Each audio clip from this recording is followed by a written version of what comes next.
So I think like no one could have predicted last week with Lionel Messi just coming out with that facts thing saying that he wants to leave Barcelona, and this week now it's just confirming with him not turning up for the coronavirus testing, so that means he won't be able to train. But yeah, I can't lie, I'm just trying to see him in the Prem.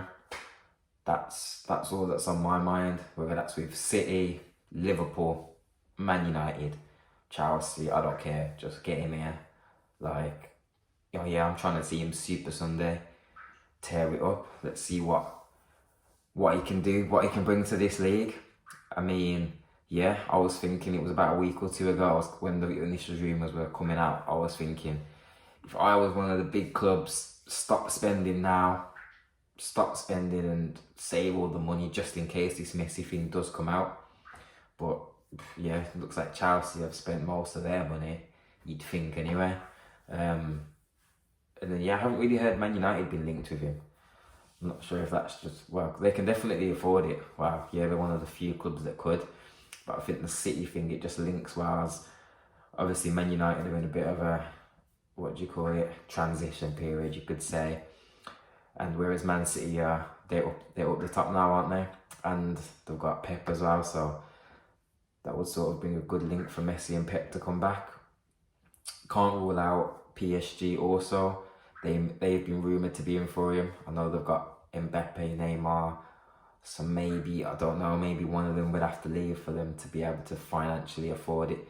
But I was reading yesterday about how obviously last summer Juventus were able to finance the Ronaldo deal, and especially with that being in the Italian league, there's not as much money as there is in England. So you'd think if someone can finance a move for Ronaldo, surely a move for Messi could be financed also. I know he's got that release clause of 600 odd million pounds, but yeah, will Barcelona come to some sort of realistic agreement whereby, I don't know, maybe a club can pay 70, 80 million for him maybe, and then at least then Barcelona have got a little bit of money in their back pocket for a 33-year-old who technically can leave for free next year.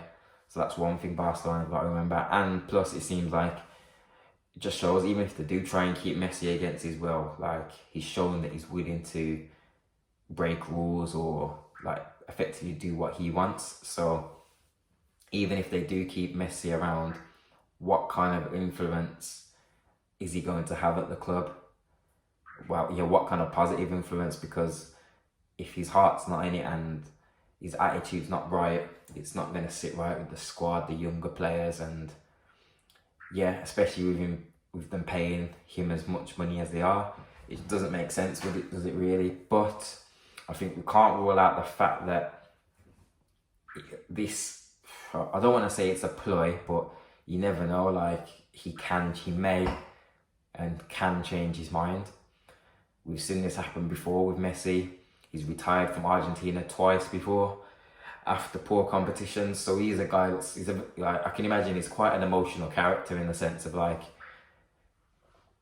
when he comes home and when he's chilling with his people, it's like he knows that he's cold, he knows he's the best, but the man around him just aren't to his levels, like plain and simple. So we've seen it with Argentina when his team has like failed in competitions. Same day he said, right, fuck it, I'm done, or he's quit immediately. Whereas this is effectively what he's done with Barcelona. He's looked at the team and he's like, yeah, you men are dead. Boom, we just got slapped up 8-2. I'm out of here. But same with Argentina, he says that, but then he comes back. So yeah, I think we can't rule that out with him also. And yeah, just with the whole financial money aspect, like Barcelona may even come with an improved deal for him and money talks, so that'll be interesting then. And there's the aspect of wherever he does go, are they then going to be willing to pay? Is he going to get the same money? Because we're hearing talks of the basic salary of what, 990,000 a week or something like that. And yeah, who can pay that? Is Messi going to have to take some sort of a wage drop to accommodate a move? I've heard a rumour that he is willing to do that money won't be an obstacle, but talked to a friend the other day and just saying, realistically, if you're earning a certain wage, why would you drop your wage to go somewhere else, do the same sort of job? If that makes sense. There's not many jobs where you would really do that. So yeah, loads to be unpacked in this. The Premier League season starts in under 2 weeks, so yeah, City need to get a move on. Liverpool's already ruled themselves out of it. So, and I was hearing something crazy on the radio last week. It was making me laugh. Like, certain people were calling in saying that we wouldn't want him at their clubs, and yeah, they wouldn't want him. Like, Man United fans called in and Tottenham fans called in, and yeah, it was just baffling to hear. I just had to laugh at it, and just because realistically, like, I don't care. Even Liverpool, you'd make room for him in that first 11. You'd have to. So what? Even on the right, so Firmino, you'd start him ahead of him.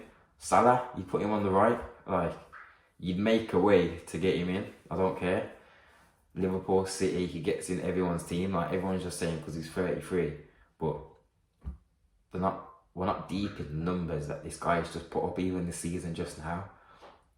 It's not like he's on the decline. Like, he's not on the decline as of yet.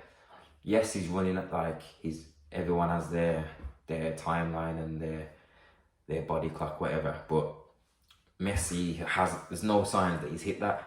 So I think that's very unfair to say.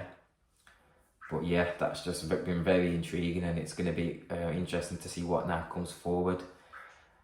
The latest I've heard is that Messi's father is meeting with the board on Thursday.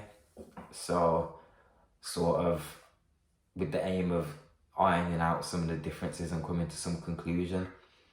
So I guess we won't hear much more now until Thursday afternoon, I would presume. You won't see no training from Messi as he hasn't done the testing. All the players have been quiet on their situation. I think Suarez did briefly speak out, but he's got his own issues going on. So it's all interesting, all very, very interesting. And I think the Premier League, we need a player like Messi. We do, because I think we've got all this talk about it being the best league, the competitive league, whatever. But when you look at it, we don't really have too many of the best players here, if that makes sense. And I'm talking like the top end of good players. Like, yes, we have De Bruyne, Sterling, Aguero, Kane, but I think it's different levels when we talk about, obviously, Messi, Ronaldo. I include Neymar, Mbappe, Lewandowski in that conversation. There's a lot of talent that isn't in the Premier League, and yeah, we even lost Hazard last year. So yeah, I mean, I know no one else is going to be complaining to see Messi. Yeah, it's not going to be good when we play against him, especially me being a Villa fan. But yeah, I'd love nothing more than, you want to see good players, don't you? So I'd love nothing more than to see Messi do his stuff at Villa Park, even if it does come at the expense of the odd point here and there. But the reality of whoever Messi signs for, Villa's probably not going to be beaten anytime soon. So yeah, I can look past that. But yeah, next week, need to see Messi sign for Man City. If that happens though, I might have to just be a Man City fan or something. I don't know. Something's got to change, because yeah, their bag, their team, it's just different. It's not fair.